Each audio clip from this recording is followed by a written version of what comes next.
The coppery tang of her own blood was the first thing that cut through the haze of pain. U.S. Marine Captain Eva Rostova, 32 years old, lay wedged between the unforgiving granite teeth of a desolate ridge in the Hindu Kush. Her state-of-the-art M27 rifle, now just a useless piece of metal, was empty. The rhythmic drip of blood from a gash above her eye tattooed a grim beat on the rock below. Hours ago, the frantic, staticalist voices of her Force Recon team had faded into the chilling silence of abandonment. Back at Bagram, a clerk had likely already stamped her file with the cold final letters. Key A. The insurgents, a ruthless syndicate known as the Sons of the Mountain, were celebrating. Their communications, intercepted by the faint whispers of her damaged comms unit, were filled with triumphant boasts. They believed the phantom that had haunted their every move for 3 agonizing weeks was finally neutralized. They were wrong. For Eva, this wasn't an end. It was a savage rebirth. One of the first women to ever pass the grueling forced reconnaissance selection.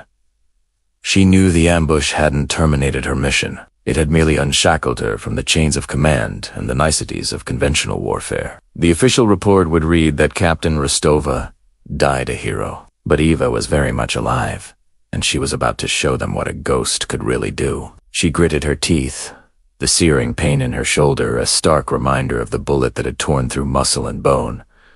The mission had been a lie from the start. Low risk. Reconnaissance, they had called it.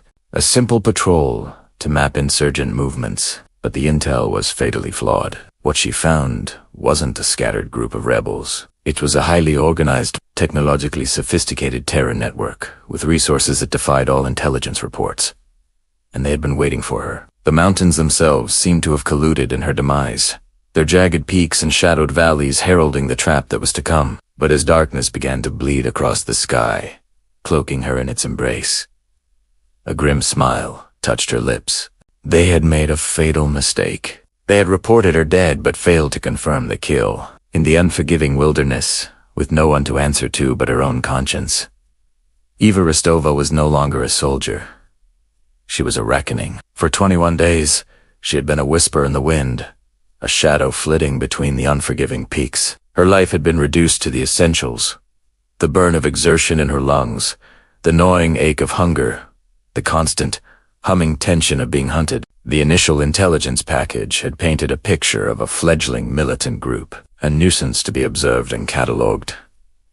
The reality was a waking nightmare.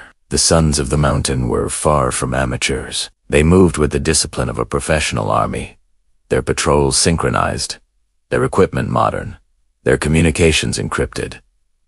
They weren't just insurgents, they were a cancer, spreading its tendrils deep into the heart of the region. From the first day, she knew she was being watched, not just by human eyes, but by the cold, unblinking lenses of drones that ghosted across the sky. They were hurting her, she realized, subtly manipulating her path, cutting off her retreat routes with surgical precision. They were testing her, studying her tactics, learning her rhythms. It was a deadly game of cat and mouse, and she was an unwilling participant. She had tried to warn command, her reports growing more urgent with each passing day. They're not just local fighters, she had transmitted, her voice tight with a frustration that bordered on desperation. This is a global network in the making. I'm seeing foreign fighters, advanced weaponry, and a level of coordination that's unprecedented.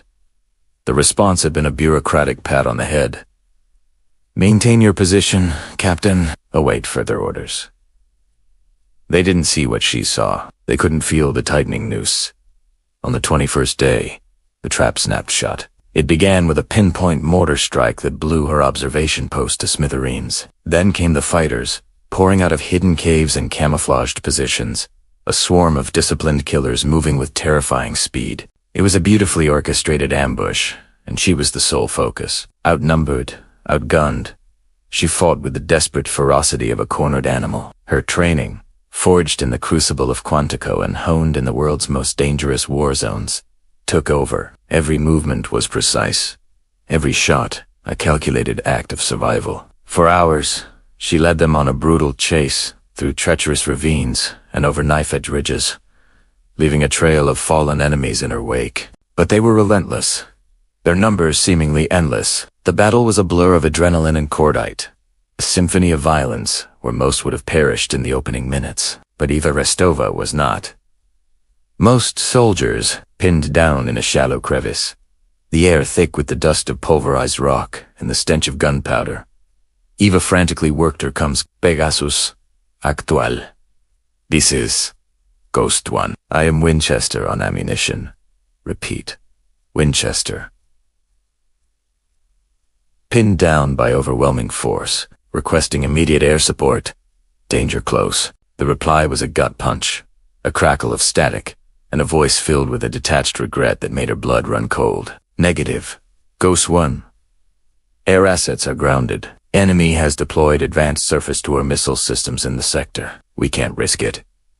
The words hung in the air, a death sentence delivered from a sterile command center, thousands of miles away. The follow-up order was even more insane. Hold your position, Captain.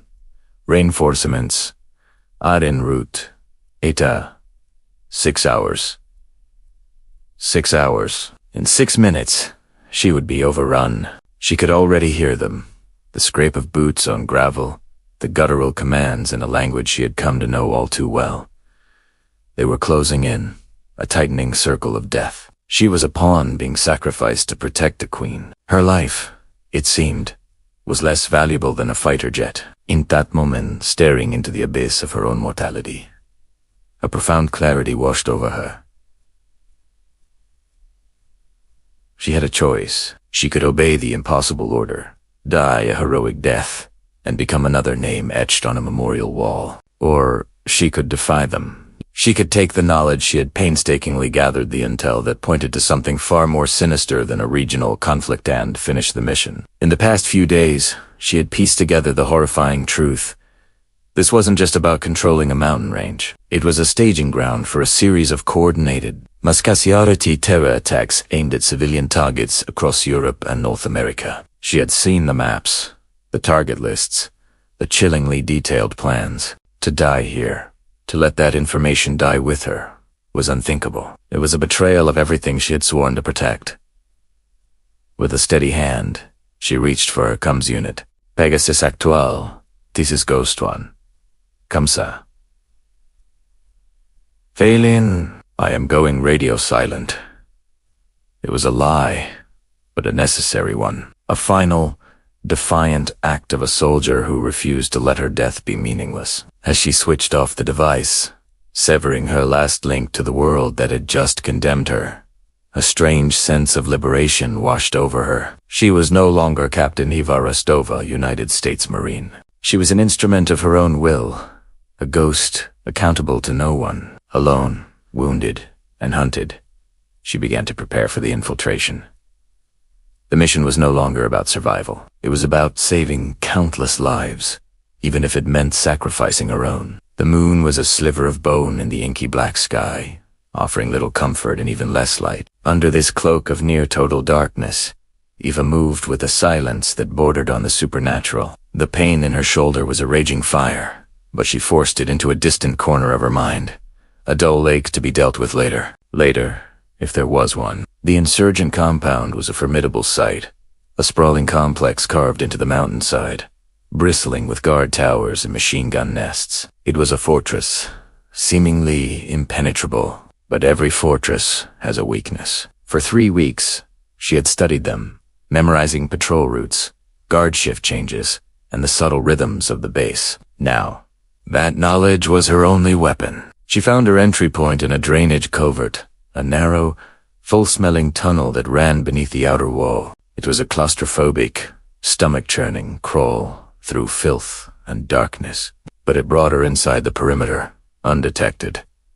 Once inside, she became a phantom. She moved through the shadows, a fleeting presence that was felt rather than seen. A sentry on a rooftop, silhouetted against the night sky, slumped to the ground with a soft sigh, the hilt of her combat knife protruding from his throat. Another, rounding a corner, met the same swift, silent end. She slipped past patrols with the ease of a whisper on the wind, her movements economical and precise. Her target was the command center, the nerve center of the entire operation. It was a heavily guarded concrete bunker, but she had anticipated this. A ventilation shaft, too small for a man in full gear, offered a perilous but direct route. Dislocating her wounded shoulder to squeeze through the narrow opening sent a blinding wave of agony through her, but she bit down on a piece of leather from her boot to stifle the scream. Inside the command center, the scene was chillingly mundane. Men sat at computers, sipping tea, their conversations punctuated by the low hum of electronics, and on a large screen, the horrifying scope of their plans was laid bare. Detailed schematics of shopping malls, train stations, and stadiums, all marked with red circles. Attack timelines, kill radiuses, projected casualty counts. It was all there. With trembling hands, she used her wrist-mounted micro-camera to photograph everything, her heart pounding a frantic rhythm against her ribs. She was capturing proof of a global catastrophe in the making, but her luck ran out. A shift change she hadn't anticipated brought a new guard into the room. He saw her, his eyes widening in disbelief for a fraction of a second before his mouth opened to shout. He never made a sound, but in the ensuing silence, he knocked over a metal tray. The clatter was deafening. Instantly, the room was a blur of motion. Shouts, the scrape of chairs, the drawing of weapons, and then the ear-splitting shriek of the alarm. The entire compound erupted into a chaotic swarm of activity. She had the intel. The logical move was to escape, to get the information to the people who could stop the attacks. But as she looked at the faces of the men in the room, the architects of a future filled with fire and grief, a cold, hard certainty settled in her soul.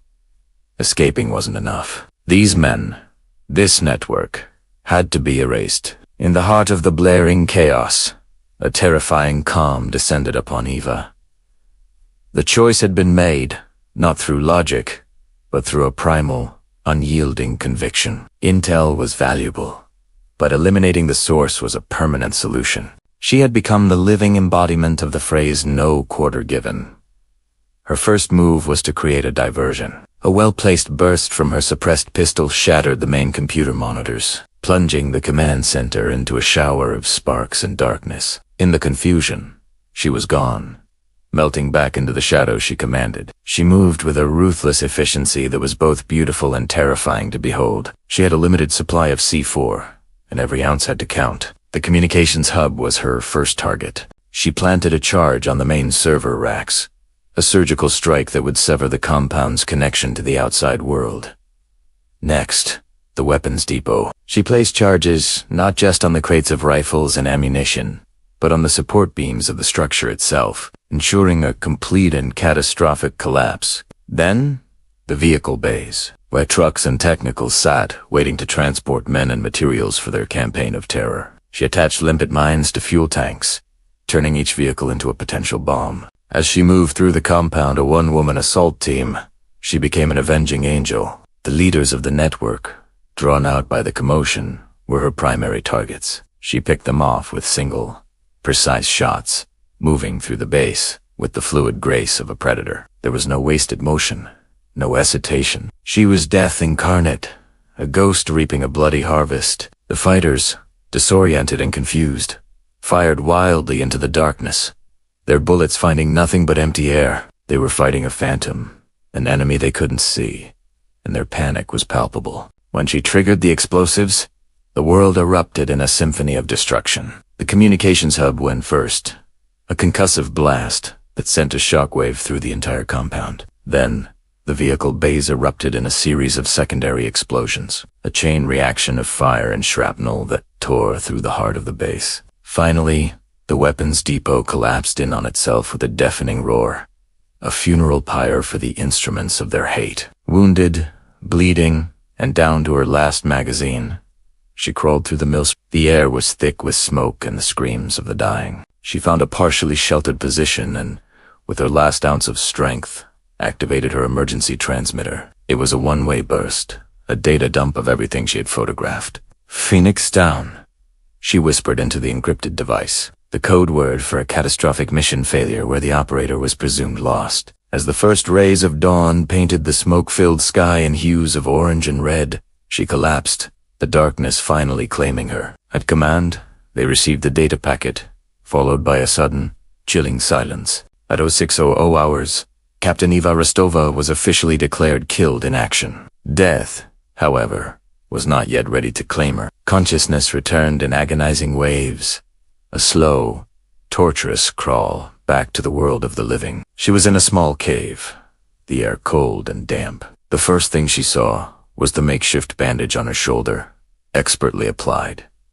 She hadn't done it. A figure emerged from the shadows, an old man with a face like a weathered map, his eyes holding a wisdom that seemed as ancient as the mountains themselves. He was a local shepherd, one of the countless innocents caught in the crossfire of this endless war. He had found her, delirious and near death, and had dragged her to the safety of his cave, tending to her wounds with traditional remedies of herbs and poultices. For 3 days, she drifted in and out of a fevered haze, her body waging a war against infection and blood loss. The old shepherd, whose name she never learned, fed her goat's milk and a thin, nourishing broth, speaking to her in a language she didn't understand but in a tone that was universally kind. He was her savior, a silent guardian angel in a world that had left her for dead. When the fever finally broke, she awoke to a world that believed she no longer existed. Her name was on a list of the honored dead. A flag had likely been folded and presented to a family that wasn't hers,